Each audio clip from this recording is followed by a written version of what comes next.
Hello everyone. Up on the bench I have this rather nice looking Mac G4 MDD, and it has been a while since I've seen one of these that first of all powers on and also is in good shape, so this will be kind of exciting to take a look at one of these again. That is just not to say that it doesn't need work. It certainly is not in the best condition I've ever seen, but it is decent with a little bit of help, and we'll get there just a little later on in the video. But let's take a look at the outside overall. So top is, well, I mean, it's a little dirty, but pretty much scratch free. Same thing goes for all the handles. The handles, again, dirty, but are not cracked in any way. There's no real damage. It's just something in need of a clean. And the same goes for the front here. There is this adhesive strip. I think this may have held a name tag or something. This was used in a computer lab in a college many years ago. So that's probably what that was there for. But this the mirror doors, I mean, this is really something. If you're not familiar with owning one of these, and I've owned probably my third or fourth one at this point, if they get cleaned improperly, or they just don't get cleaned often, or they sit in a humid environment, there's a lot of clouding, smudging. They just don't look very nice. And this one, well, it looks quite nice. Down at the bottom, I feel like this thing is going to be full of dust if the little dust bunny at the bottom is anything to go by. And yeah, overall, in pretty good shape. Some scuffs, some scratches. You know, it's an old Mac, but as far as old Power Macs go, really not that bad at all. In fact, I said it before, but I think this will clean up quite nicely. Around the back, one interesting thing I just noticed, this doesn't have a modem installed, and I think just about every Mac, or every one of these G4s I've ever owned, even the MDDs, I feel like they've all had a modem installed, so that's an interesting little piece of information there. There are the specs. I apologize, I can't hold this much more sturdy. It looks like a dual 1 gigahertz. So we got 1 gigahertz DP, so it's dual processor, half gig of RAM, 80 gig hard drive, DVD and CD. Cool. What is that next thing? GeForce 4 MX and a keyboard. So this thing, obviously it's not the 1.42 gigahertz, so it's not the best of the best, but it's also not, what, the 800? I think there was an 800 megahertz one of these. And it is dual processor, so technically, although it's not really 2 gigahertz. So that's cool. Let's take a look at the inside, I guess. One thing to note is on a lot of these I've seen this little rubber ring around here it turns yellow over time just because of where it's stored, the environment, whatever. This is probably exactly the color it was when it was out of the factory. Now, oh, that's my fingers. Okay, geez. I'm thinking that as soon as I pull this, it's going to squeak very loudly. We'll see. Or can I not get it open? Is this... It's not locked. Oh, I just had to pull it. Wow. It's not squeaky at all. This is actually turning out to be a pretty nice example of a MDD. I'm quite impressed. All right, so I know this will work because it powered on and it chimed, but again, I didn't see anything on the screen, so to be determined what actually happens. What have we got here? So there's no airport card installed, so it didn't come with one of those. This Ethernet ID, that's a little sticker on there. I wonder why that is. Looks like the stock graphics card. I could assume that, I guess, because it does have the ADC port on it. As promised, it's got 1 stick of RAM, probably the 512 meg stick. We'll just power it up and take a look. Under there, I think, if my memory of old Macs is correct, I can tell just because of how big the heatsink is and how much room this CPU card takes up, that this is indeed the dual processor version of the Power Mac G4. What have we got here? Let's see if I can readjust the camera here. Whoops. There we go, much better. I didn't fold in my tripod part on the gimbal here. So anyway, no drives underneath there. Got the OneDrive here from March 2003, 80 gig with an Apple logo on it. So that is the original drive, and it still looks like it's installed. Nobody's touched it. And this said it had a DVD and CD, but I only see one drive in there. So maybe that was a DVD R, and did it say CD RW? Okay, so maybe that was just denoting it's a combo drive. I think that's what they were called. Yeah, I don't really remember. Again, it's been a while since I've looked at these Macs. And then the still working, actually, well, the Samsung branded power supply, were those good in these? It was either the Samsung or the Hi-Pro power supplies. I don't remember. One of those was good, one of those was bad. This one's still working, so I'm going to assume that the Samsung brand is probably the good one if you have one of these G4s.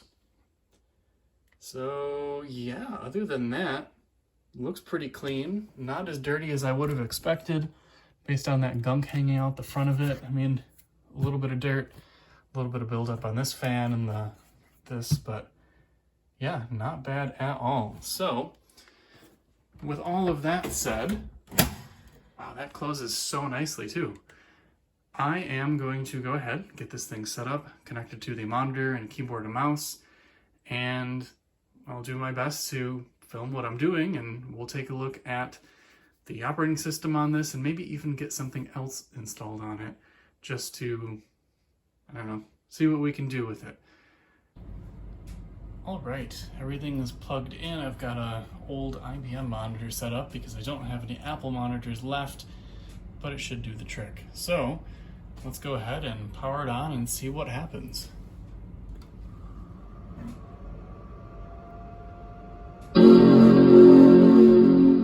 Whoa, that was not a good sounding speaker in any way.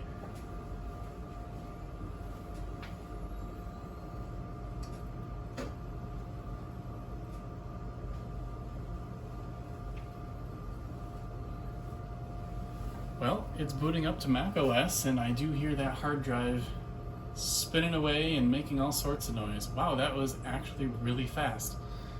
All right, well, so we've got, it says admin's Power Mac G4 with a user of admin and another user down there who probably hasn't signed in quite some time. Let's just take a guess. I really doubt that the admin password will be admin. Nope. Maybe it's password. No. All right, well, I know that I'm not going to know the password to this. So what I think I will do is I'm going to have to look this up because it's been quite some time.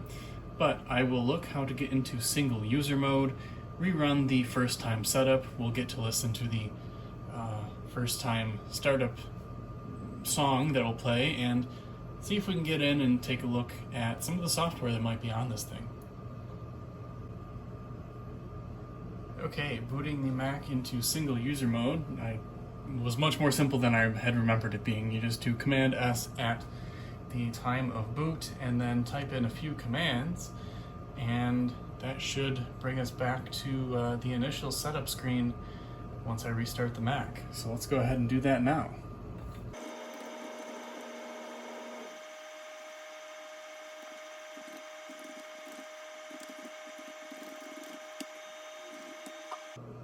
Right, there we go. Wow. I think playing this initial startup song is going to be quite the awful sounding experience. My first command there, by the way, was doing a file system check, I believe, and I decided not to do that because it was taking quite some time, as I don't know if the install on this system actually works. But here we go, the startup sequence from Tiger, I believe.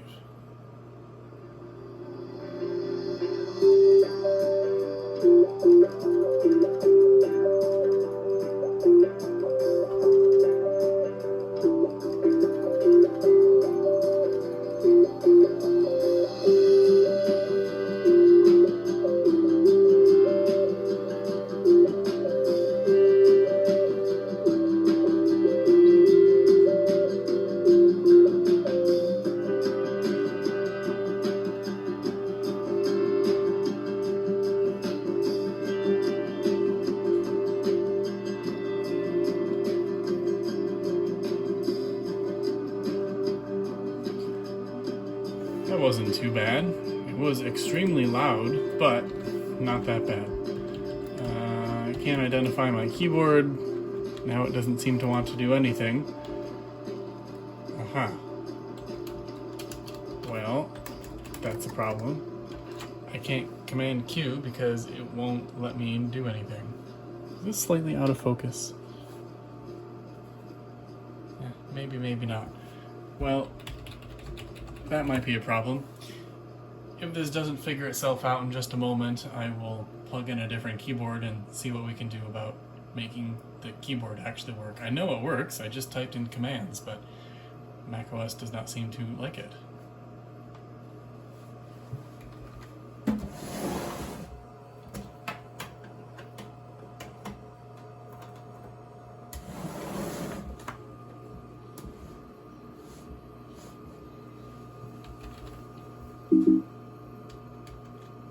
Yeah, okay, so plugging it back in seemed to do the trick. That's all I did.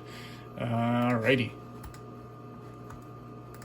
A lot of first time setup stuff to do. So the fact that it was asking about some of this region stuff is telling me that the battery is probably dead because it didn't retain any of that information. Pro tip right there at the registration screen, I didn't know this until just recently, you can hit Command Q to skip that entire registration. Had no idea. Let's just make Mac, I don't know, I'm going to blow away this installation anyway, so I don't really care what it is. Owner 1, no password, because I think we can still do that in Tiger. Owner 1, Owner 1, yes, there we go. Now that song and this setup process is really bringing me back to, yeah, okay, we do have a dead battery, I don't know what I expected. Bringing me back to a time when I purchased, I think 40, it was either 40 or 60 iBook G3s and G4s, the snow ones, unfortunately, not the toilet seat G3s, and went through a whole process of refurbishing them all and then reselling them on eBay. It was quite the process, and yeah, I listened to that intro song probably 50 times, so that was a fun experience. Anyway, here we are at the desktop, and yeah, we've got a dual 1 gigahertz as we knew, 512 megs of RAM. So this thing is just as it came from the factory, with probably just a newer operating system than what it shipped with. Probably would have shipped with 10.2 maybe. Power Mac 3.6 or 3.6. We do have that DVD RW drive, so maybe that's different. I really don't remember what I said before. Yep, GeForce 4 MX. Can we bump up this resolution a little bit? We're running at 832 by 624, which is a fine resolution, but it could look a little better on this display. There, 1024 by 768. That'll look a lot better. Much better. All right. And yeah, I really don't know what else. Oh, programs. I was going to look at programs on here.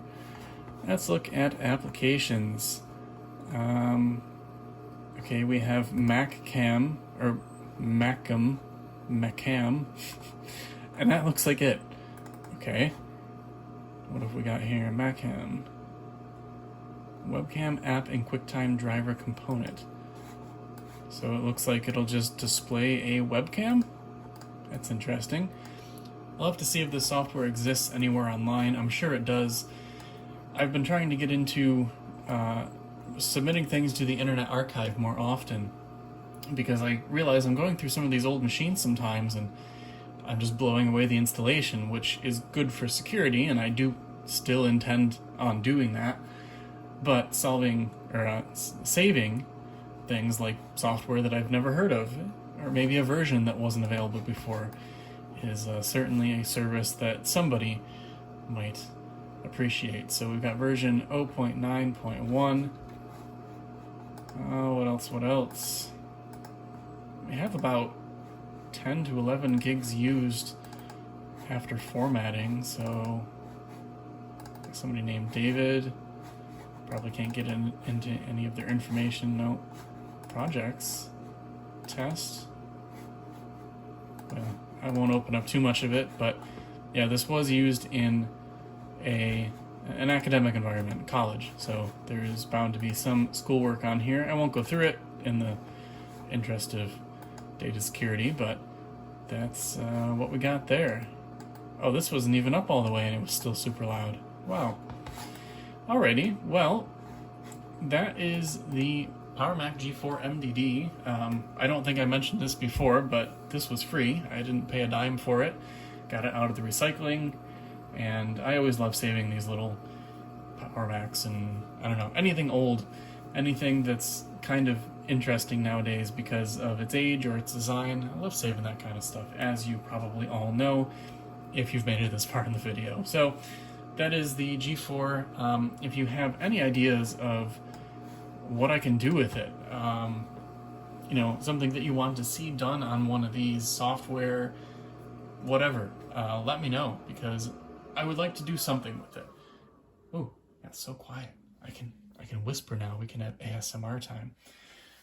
Yes, I'd like to know what I can do with it. You know, I can install Mac OS. I've done that countless times, and I can upgrade the hardware, which I might do. That might be fun, but I've also done that countless times, so giving me something to work for would be appreciated. So yeah, any ideas, drop them below, and with that, I'm going to thank you very much for watching. I appreciate any of you who watched all the way through the end, and that's it for this one. So we'll see you in the next video. Get those ideas down below and let me know what we can do with this MDD.